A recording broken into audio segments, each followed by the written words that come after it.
நீங்கள் பார்த்துக் கொண்டிருப்பது உங்கள் விஜய். உங்க அளவில் நீங்க ஒரு பெரிய படிப்பு படிக்க எது தடையா இருக்குன்னு தான் நினைக்கிறீங்க? நாங்கள் வந்து கவர்மெண்ட் ஸ்கூல்லேருந்து படிச்சுட்டு வரோம் சார். எங்களோட நாலேஜ் என்னென்னா, எங்கள் வீட்டுக்கிட்ட இருக்கவங்கலேருந்து எல்லார்கிட்டையும் கேட்டோன்னு வைங்களேன், பச்சை பாஸில் சேருப்பா, பிரசிடென்சியில் சேருப்பா, இப்படி தான் சொல்கிறாங்க. இதுக்கு மேலே இவர் சொல்கிற மெடிக்கல் ஃபிசிக்ஸு, அவங்க சொல்கிறாங்க ஏதோ பிஹெச்டி, டபுள் இன்ஜினியரிங் ஃப்ளைட்டு, அந்த மாதிரிலாம் எதுவுமே தெரியாது. கேள்வியே படல.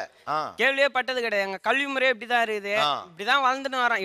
இவ்வளோதான் 5 சப்ஜெக்ட் இதில் பாஸ் ஆனால் போதும், 10வது +2ல் 6 சப்ஜெக்ட் பாஸ் ஆனால் போதும், காலேஜ் போனால் 3 வருஷம் முடிச்சா போதும், ஏதோ ஒரு வேலை இப்படி போய்ட்டு அப்படி கல்யாணம் பண்ணிட்டு போய்ட்டு இப்படி தான் சொல்லி கொடுக்குறாங்க. இப்படி தான் இருக்கிறாங்க. நீங்க ஜெனியூனா பேசுறீங்க, அதான் அவ்வளவு பேர் கை தட்டுறாங்க. யதார்த்தத்தில் இதான் உண்மை. ஸோ நம்மளை சுற்றி இருக்கக்கூடியவர்கள் நமக்கு சரியான பாடத்தை சொல்லவே இல்லை. வேற என்ன ரீசன் நினைக்கிறீங்க? நம்ம ஏன் பெரிய படிப்பு படிக்க முடியாது நினைக்கிறீங்க?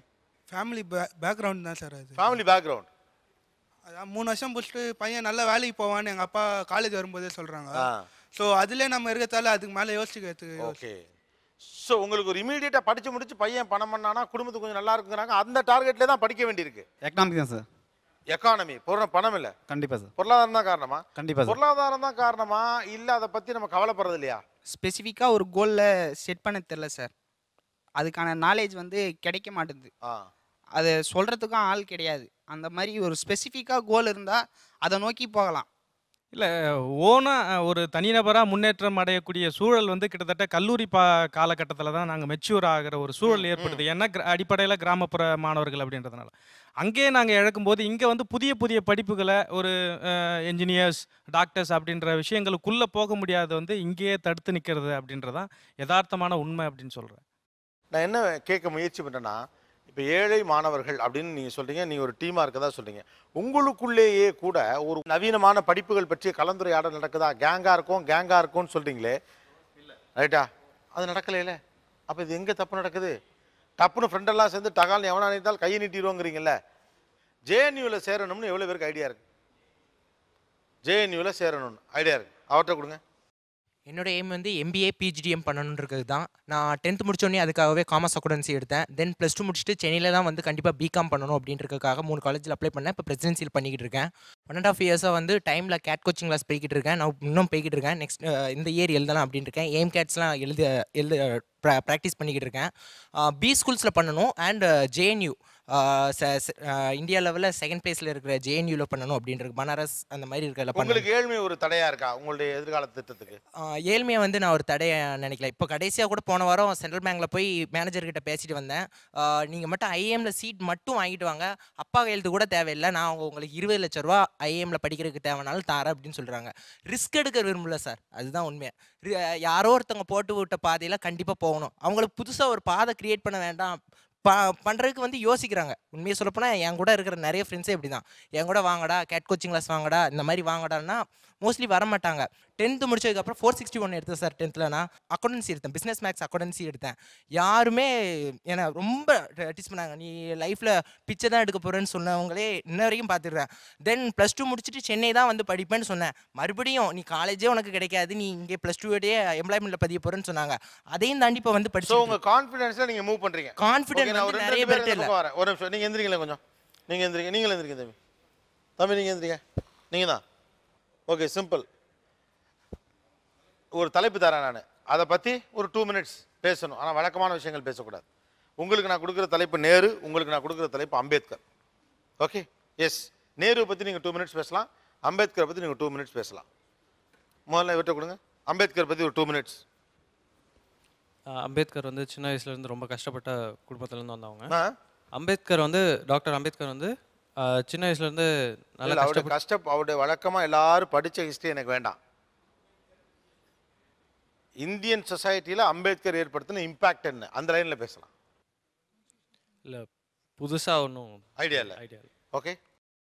நேரு பெரிய பணக்கார குடும்பத்திலேருந்து வந்தார். அதெல்லாம் பழசு. பணக்கார குடும்பம். மோதிலால் நேரு அப்பா ஜெயிலில் கடந்தார், மண்தரையில் இருந்தார், கூழ் குடிச்சார்லாம் நம்ம 3ஆம் கிளாஸில் படிச்சிட்டோம். இந்தியாவில் நேருவால் ஏற்பட்ட தாக்கம் அப்படின்னா நீங்கள் என்ன சொல்லுவீங்க? இந்திய திட்டக்குழு வந்து 1950 அவங்க ஆரம்பிச்சு இப்போ வரைக்கும் நல்லபடியாக நடந்துகிட்டு இருக்கு. 11 திட்டம் 5ஆண்டு திட்டங்கள் போட்டிருக்காங்க. அதுக்கு ஃபர்ஸ்ட் விதை போட்டது வந்து நேரு.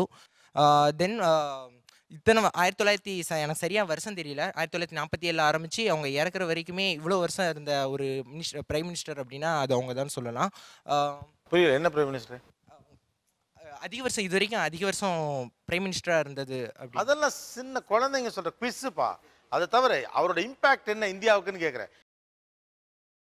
ஓகே, இந்த பக்கம் அம்பேத்கர். அம்பேத்கர் வந்து he was one of the tallest freedom fighters first of all. அவர் வந்து இந்தியன் நேஷனல் காங்கிரஸில் ஆல்சோ ஆக்டிவாக இருந்தார். அதே சமயத்தில் he was also important as a chairman of the drafting constitution for Indian constitution. இது எல்லாருக்குமே தெரிஞ்சது. நான் கேட்குறது அவருடைய இம்பாக்ட் என்ன, இந்திய சமூகத்தின் மீது அம்பேத்கர் ஏற்படுத்திய தாக்கம் என்ன? He tried to create non-separation movements in India. அது வந்து ஒரு ஃபர்ஸ்ட் டைம். நேரு இல்லை, நீங்கள் கொஞ்சம் மிஸ்டேக் ஆகுது, அதனால் வேண்டாம். எஸ், கீழே கீழே கொடுங்க. நேரு.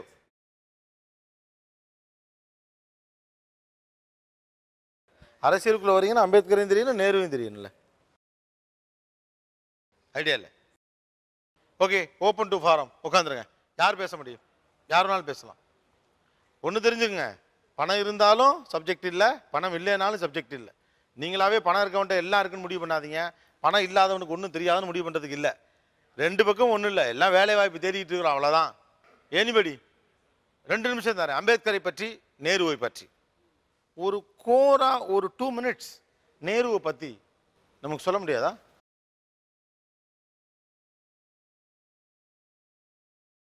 அம்பேத்கரை பற்றி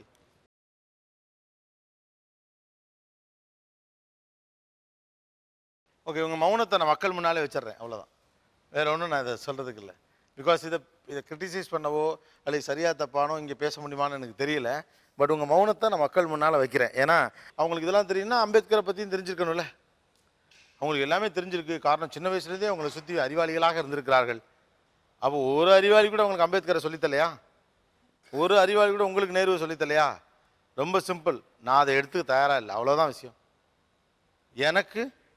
எனக்கு அது வேண்டியதில்லை, நான் நினச்சிருக்கேங்கிறது மட்டும்தான் அதில் இருக்கக்கூடிய விஷயம். பணம் இருக்கிறதுனால ஒருத்தன் நினச்சதெல்லாம் படிச்சிடவும் முடியாது.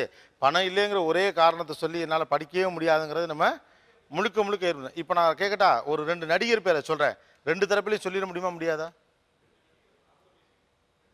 2 சைடில் பேசுவீங்கல்ல. நான் 2 நடிகரை சொன்னால் 2 பேரை பற்றி உங்களால் நல்லா பேசிட முடியும்ல.